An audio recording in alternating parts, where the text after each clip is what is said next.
Okay, so we're reading Warhorse by Michael Morpurgo, and we're now up to chapter 5. In a few short weeks before I went off to war, I was to be changed from a working farm horse into a cavalry mount. It was no easy transformation, for I resented deeply the tight disciplines of the riding school and the hard, hot hours out of manoeuvres on the plain. Back at home with Albert, I had revelled in the long rides along the lanes and over the fields, and the heat and the flies had not seemed to matter. I had loved the aching days of ploughing and harrowing alongside Zoe, but that was because there had been a bond between us of trust and devotion. Now there were endless tedious hours circling the school. Gone was a gentle snaffle bit that I had been used to, and in its place was an uncomfortable, cumbersome Weymouth that snagged the corners of my mouth and infuriated me beyond belief. But it was a rider that I disliked more than anything in the new life. Corporal Samuel Perkins was a hard, gritty little man, an ex-jockey whose only pleasure in life seemed to be the power he could exert over a horse. He was universally feared by all the troopers and the horses alike. Even the officers, I felt, were in trepidation of him, for he knew, it seemed, all there was to know about horses, and had the experience of a lifetime behind him. And he rode hard and heavy-handed. With him the whip and spurs were not just for show. He would never beat me or lose his temper with me. Indeed, sometimes when he was grooming me, I think he quite liked me, and I certainly felt for him a degree of respect. But this was based on fear and not love. In my anger and unhappiness, I tried several times to throw him off, but never succeeded. His knees had a grip of iron, and he seemed instinctively to know what I was about to do. My only consolation in those early days of training were the visits of Captain Nichols every evening to the stables. He alone seemed to have the time to come and talk to me, as Albert had done before, sitting on an upturned bucket in the corner of my stable, a sketchbook on his knees. He would draw me as he talked. "I've done a few sketches of you now," he said one evening, "and when I've finished this one, I'll be ready to paint a picture of you." It won't be Stubbs. It'll be better than Stubbs, because Stubbs had never had a horse so beautiful as you to paint. "I can't take it with me to France. No point is there, so I'm going to send it off to your friend Albert, just so he'll know that I meant what I said when I promised I would look after you." He kept looking up and down at me as he worked, and I longed to tell him how much I wished he would take over my training himself, and how hard the corporal was, and how my sides hurt and my feet hurt. "To be honest with you, Joey, I hope this war will be over before he's old enough to join us. But you mark my words, it's going to be nasty, very nasty." Back in the mess, they're all talking about how they're set about Jerry, how the cavalry will smash through them and throw them clear back to Berlin before Christmas. "It's just Jamie and me. We're only ones who don't agree, Joey. We have our doubts." "I can tell you that. We have our doubts. None of them in there seem to have heard of machine guns and artillery. I tell you, Joey, one machine gun operated right could wipe out an entire squadron of the best cavalry in the world, German or British. I mean, look at what happens to the Light Brigade in Baklava when they took on the Russian guns. None of them seems to remember that, and the French learnt the lesson in the Franco-Prussian War, but you can't say anything to them, Joey. If you do, they call you defeatist or some such rubbish. I honestly think that some of them in there only want to win this war if the cavalry can win it." He stood up, tucked his sketchbook under his arm, and came over towards me and tickled me between the ears. "You like that, old son, don't you? Below all that fire and brimstone, you're a soppy old date at heart. Come to think of it, we have a lot in common, you and I. First, we don't much like it here, and we'd rather be somewhere else. And second, we've neither of us ever been to war. Never ever heard a shot fired in anger, have we? I just hope I'm up to it when the time comes. That's what worries me more than anything, Joey. But I tell you, I haven't even told Jamie this. I'm frightened as hell. So you better have enough courage for the two of us." A door banged across the yard and I heard the familiar sound of boots crisp on the cobbles. It's Corporal Samuel Perkins passing along the lines of stables on his evening rounds, stopping at each one to check until the last he came to mine. "Good evening, sir," he said, saluting smartly. "Sketching again?" "Doing my best, Corporal," said Captain Nichols. "Doing my best to do him justice. Is he not just the finest mount in the entire squadron? I've never seen a horse so well put together as he is. Have you?" "Oh, he's special enough to look at, sir," said the corporal of horse. Even his voice put my ears back. There was a thin, acid tone to it that I dreaded. "I grant you that, but looks aren't everything, are they, sir? There's always more to a horse than meets the eye. Isn't that right, sir? How shall I put it, sir?" "However you like, Corporal," said Captain Nichols, somewhat frostily. "But be careful what you say, for that's my horse you're speaking about, so take care." "Let's say I feel he has a mind of his own. Yes, let's put it that way. It's good enough out on manoeuvres, a real stayer, one of the very best. But inside the school, sir, is a devil, and a strong devil too. Never been properly schooled, sir. You can tell that. Farm horse he is, and farm trained. If he's to make a cavalry horse, sir, he needs to learn to accept the disciplines.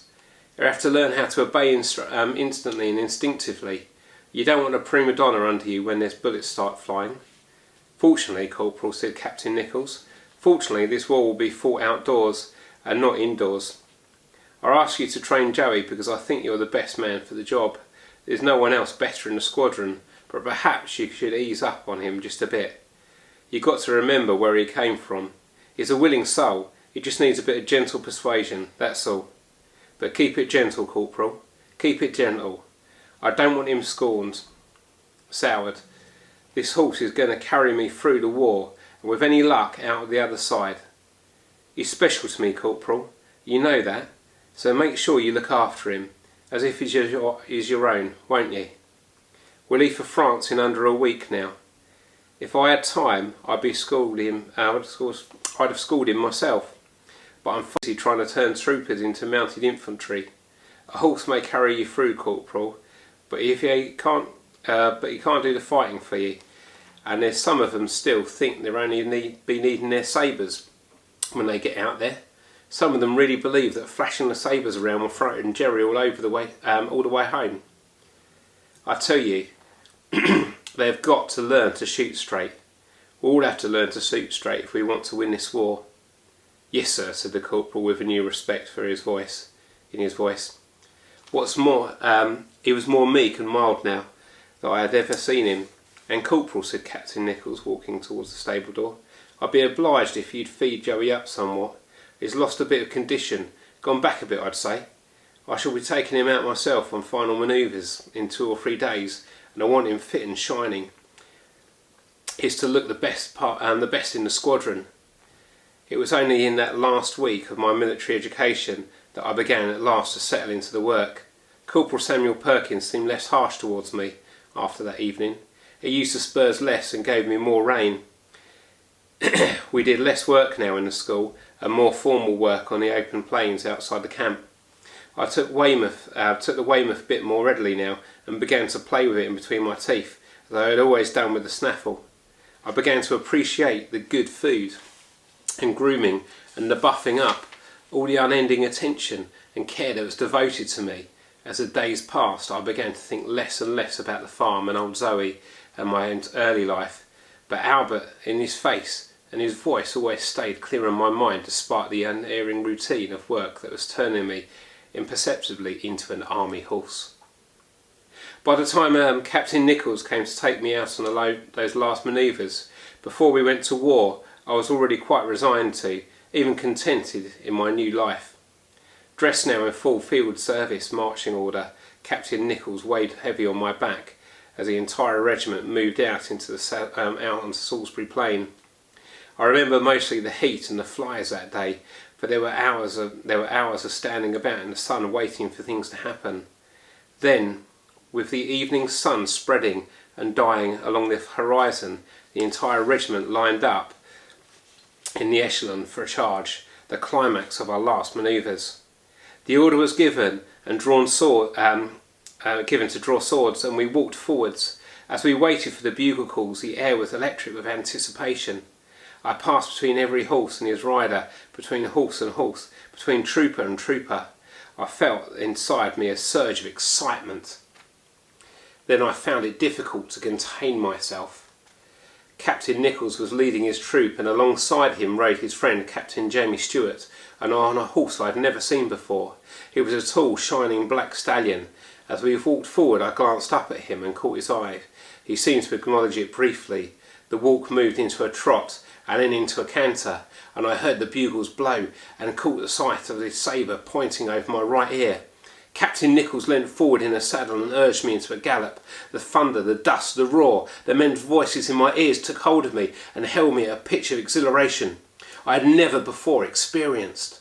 I flew over the ground, way out ahead of the rest of them except for one. The only horse to stay with me was a shining black stallion. Although nothing was said between Captain Nichols and Captain Stewart, I felt it. I was suddenly important, that I should not allow this horse to get ahead of me. One look told me that he felt the same, for there was a grim determination in his eyes and his brow was furrowed with concentration. When we overran the enemy position, it was all our riders could do to bring us to a halt, and finally we stood nose to nose, blowing and panting, and both captains breathless with exertion.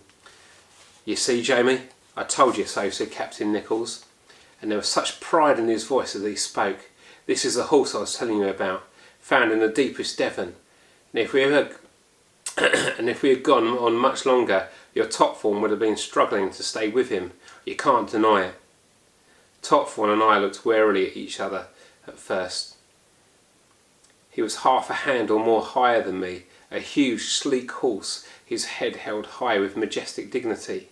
He was the first horse I had ever come across that I felt could challenge me for strength, but there was also a kindness in his eyes that held no threat for me. "My Topthorn is the finest mount in the regiment, or any other," said Captain Jamie Stewart. "Joey might be faster, and all right, I'll grant you, he looks as good as any horse I've ever seen pulling a milk float, but there's no one to match my Topthorn for stamina. Why, he could have gone on for ever and ever. He's an 8-horse power horse, and that's a fact."